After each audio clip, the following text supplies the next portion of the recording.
Undercover and inside, the secret agent infiltrates the British National Party, now on BBC One.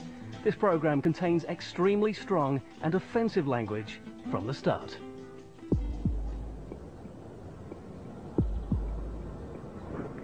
This is Andy Sykes. He's a senior member of the British National Party and a hero to its leader, Nick Griffin. Wait back now. Stand up. This man has got some guts. But he's not the man Nick Griffin thinks he is. He's a double agent. I've decided now to come clean, to let the general public know that the BNP, they're hiding behind this political name when they've not changed in the last 20 years or more. I don't want people to be fooled in this community or in Bradford or in this country. They're portraying themselves as a respectable political party, and they're far from it. Andy promises to take me, a BBC reporter, to the heart of the British National Party. This is the story of what I discover.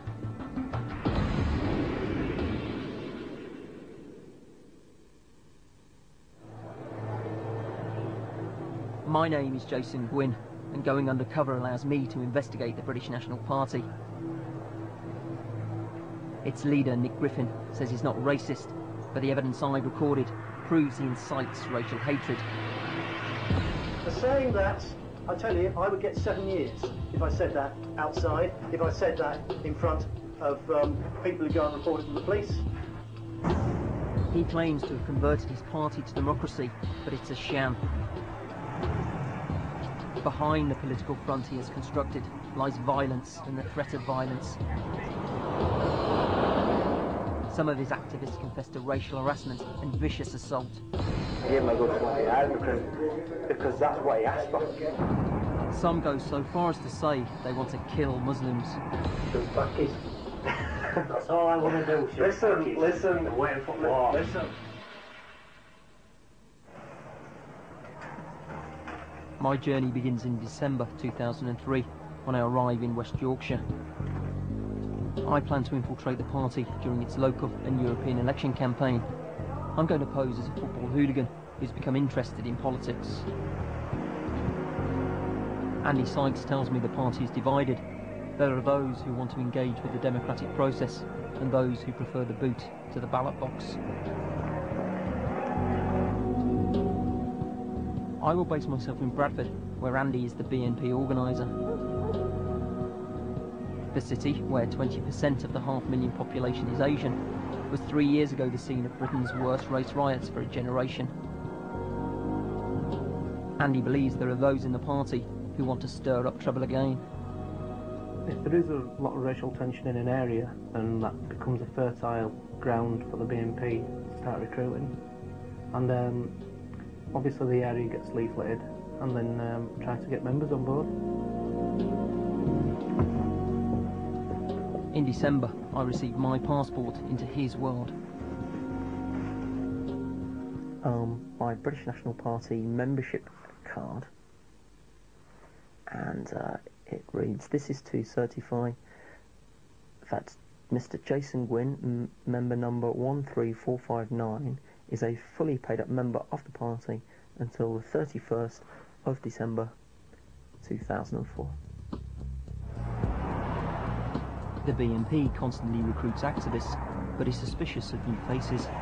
At my first meeting, Andy introduces me to Stuart Williams, who wants to be elected as a councillor. Alright. Smart phone, Jason. And Luke, pleased to meet you, fella. Alright. Not bad. Andy warns me that I'll hear some extreme views. We decide that to be accepted, I should pretend to go along with them. He's got a favourite place in Bradford, hasn't he? It's off the charade. It's a picturesque view of Bradford. You can see every box from top of charade. Just got that way, isn't it? Yeah, the old box. That's the area. I feel I'll be sat with the rocket launcher. He's joking. Absolutely brilliant, isn't it? Long and long. Well, if you need We need a load over there, but see the old lot go up and smoke. God, it's horrendous. Is that a dream you have? My dream is to have a transit van with a machine on it, like them like the helicopters, with about 1 million bullets. I'll just fly up to it and stop the doors outside lost. That's Friday afternoon, but they're all coming out. I'm sure Stuart Williams isn't drunk, but I'm determined to find out if this is more than pub talk. I came away feeling awkward, that I had to be seen and heard to agree with his sentiments in order to maintain my cover. Andy Sykes joined the BNP 3 years ago, worried that Asians and asylum seekers might move into his area. I do regret joining the British National Party because, you know, it's a racist party. I was having prejudiced thoughts against, like, the asylum seekers, but I don't regret getting to where I am today, because if I hadn't joined the party, then I wouldn't have been able to do what I've done today, and I wouldn't have been able to stop BNP moving forward in Bradford. I wouldn't have been able to stop all these candidates coming forward. I wouldn't have been able to show people that they've been hoodwinked, that they've been lied to. And a lot of decent people out there, hopefully they'll thank me for it. Within days of joining, I'm on my way to a BNP meeting in Burnley. That's it. That's it. Cheers. I'm with council candidate Jim Luthwaite, who explains his thinking on Asians. We're not infiltrating the vote, so we can actually publicly say we're not interested in the Muslims because we're going to deport them all anyway. So, in the meantime, if they hate our guts, there's no skin off our noses. So, it's saying, yeah, we're in favour of the Hindus and Sikhs, we'll get them out. Fine, we'll say that. It costs us nothing. And if it gains us a few votes in obscure areas on the Leeds Road, well, that's fine. Although his strategy aims to divide the Asian community, he's adamant he's not racist. In Burnley, I meet the leader, Nick Griffin. He's wearing a suit and looks every inch the dressed-down modern politician. He's there to support a teenager, arrested for holding up the letters BNP on a bus. Thank you, Jay. We are now. I personally, I hate the politically correct police who run this country, particularly the ones in the northwest of England. They are the scum of the earth. White people are victims time and time and time again, and they do worse than turn a blind eye, given a chance they'll arrest the whites or their families. I've got no time. When the teenager is released without charge, the BNP agrees to cancel a demonstration. But Nick Griffin is still on the offensive. With the implication, now if the police hadn't given way, then the largest, noisiest BNP demonstration we could have had, the better. And if 150, 200, 500 Asians come along to oppose it, and as a result the police have a riot on their hands, that would teach the police a lesson.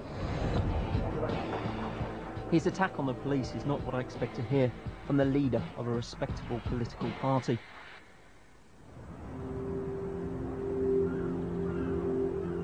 The BNP already has 17 councillors, but is determined to win even more seats in places like Bradford.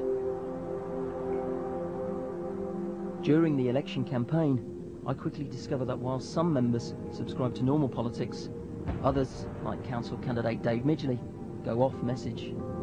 This is like Shaggy Bite place here. Which one? This is Spicy Bite, Shaggy. Oh, Spicy Bite. Didn't you put something through their letterbox? I did. It's shite. You put some shit through their letterbox? Yeah, loads of it. Kept doing it, which time.